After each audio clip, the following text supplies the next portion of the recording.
Maayong adlaw mga ka-Fiscal EJ. Karon atong susiho ng Article 4 sa Articles of Impeachment bato kang Vice President Sara Duterte. Atong tan-awon ang testimony sa mga witnesses ug ang ilang gipamatud-an. Ug labaw sa tanan, ang mga ebidensya ba nagpakita og betrayal of public trust? Mao kana ang atong hisgutan karon. Atong sugdan sa usa ka importanteng punto. Ang impeachment trial dili parehas sa criminal trial. Sa criminal trial, kinahanglan ma-prove sa prosecution ang elements sa specific crime nga gi-charge. Pero sa impeachment trial, kinahanglan tan-awon sa senator judges ang conduct sa usa ka public official. Sa criminal case, ang pangutana mauni. Nakabuhat ba ang akusado og usa ka specific crime?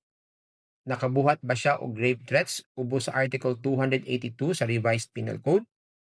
Pero sa impeachment trial, dili importante kung guilty ba gyud si VP Sara sa krimen nga grave threats. Ang tumong sa impeachment trial mao ang pagdetermine kung gibetray ba ni VP Sara ang public trust. Unsa man di ay ning betrayal of public trust? Sa simple nga pagkasulti, mao ni ang paglapas sa pagsalig nga gihatag sa publiko sa usa ka public official. Kung ikaw usa ka public official, dili lang ordinaryong trabaho ang imong gihuptan. Gihatagan ka og power, authority ug dako nga responsibilidad sa katawhan. Busa, kung imong gamiton ang imong posisyon, imong power o imong authority sa paagi nga supak sa balaod, sa constitution o sa basic standards sa public office, mahimo kini nga betrayal of public trust. Ug kung ako ang usa sa mga senator judge, dili na ako i-base ang akong desisyon solely sa pangutana kung nakabuhat ba siya og grave threats. Kay kung ang Vice President sa Pilipinas moingon nga nag-hire siya og tawo aron mopatay sa presidente, kinahanglan ko mangutana. Unsa may gipakita niini bahin sa iyang mindset? Una, nagpasabot ba kini nga mas nagtuo siya sa revenge kaysa sa rule of law?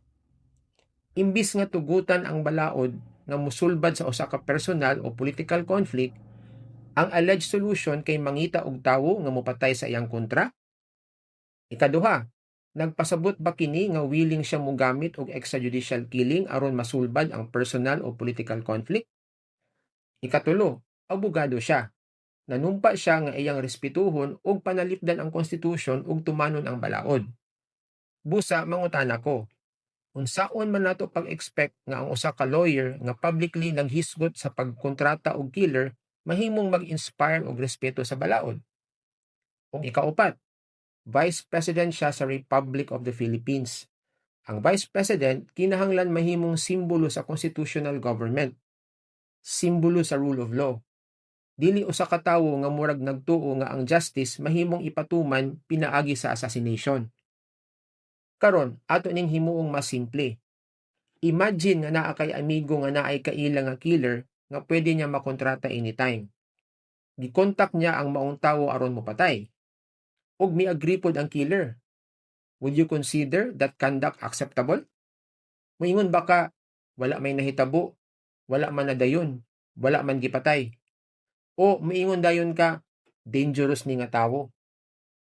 Karon, imagine nga dili lang ordinaryong tawo ang involved. Imagine nga usa siya ka high-ranking government official. Usa ka tawo nga gitugyanan og dako kaayong gahom, authority ug access sa government machinery. Just because walay napatay, automatic nga mahimong acceptable ang iyang gibuhat? Kana ang pangutana nga dili nato dapat kalimtan. Karon, tan-awon nato ang tulo ka witnesses nga gipresentar sa prosecution. Ang unang witness mao si NBI Senior Agent John Mark Calilong. Ang iyang testimony naghisgot sa video diin miingon si VP Sara nga naa na siya nasabot nga tawo nga mopatay kang President BBM, First Lady Liza Marcos ug kanhi Speaker Martin Romualdez kung naay mahitabo niya. Importante ang testimony ni Calilong kay iyang gitabangan nga ma-establish nga mauni nga video, mauni ang gisulti ni VP Sara, authentic ang video, dili kini fabricated ug dili kini AI generated. Sunod, si NBI Regional Director Attorney Jeremy Lotok. Iyang gihisgutan ang context sa statements ni VP Sara. Ug sa assessment sa NBI, serious og tinuod ang threat. Dili kay political rhetoric lang o tungod lang ba sa kasuko. Ang ikatulong witness mao si NBI Director Attorney Melvin Matibag. Ang iyang testimony naghisgot nga padayon ang investigation sa NBI aron mahibal-an ang identity sa tawo nga giingong gikontak ni VP Sara aron mopatay kang President Marcos. Ug sa iyang investigation, naanay mga persons of interest. Gidistinguish usab ni Matibag ang duha ka separate nga investigation. Ang usa mao ang investigation bahin sa alleged crime of rape threats. Ang ikaduha mao ang continuing investigation aron ma-identify ang alleged hitman o ang tawo nga giingong gikontak ni VP Sara. As expected, gi-challenge sa defense ang ebidensya. Pero sa akong assessment, wala naguba sa defense ang ebidensya sa prosecution. Si Kalilong nag-establish sa existence o authenticity sa video. Si Lotok nag-establish sa context o sa NBI assessment nga serious o tinuod ang threat. Ug si Matibag nag-establish sa mas broad o continuing NBI investigation, lakip na ang identification sa mga persons of interest ug iyang gipakita ang theory sa prosecution nga ang conduct mismo mahimong betrayal of public trust. Busa, kita nga nagtan-aw sa hearing, mangutana pud ta. Unsa may gipakita niini bahin sa mindset sa usa ka vice president nga miingon nga nakahimo siya og arrangement aron ipapatay ang presidente? Nagpakita ba kini og respeto sa constitution? Nagpakita ba kini og respeto sa rule of law? Nagpakita ba kini sa judgment og character nga atong i-expect gikan sa usa ka tawo nga nag-okupar og taas nga posisyon sa nasod? Kaya ang impeachment dili lang bahin sa pangutana kung naabay krimen nga nahimo.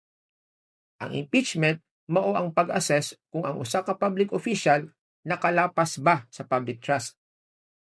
So, dinhi lang usa ta kutob. Daghang salamat ug kita-kits sa sunod nga Bisaya Legal Explainer.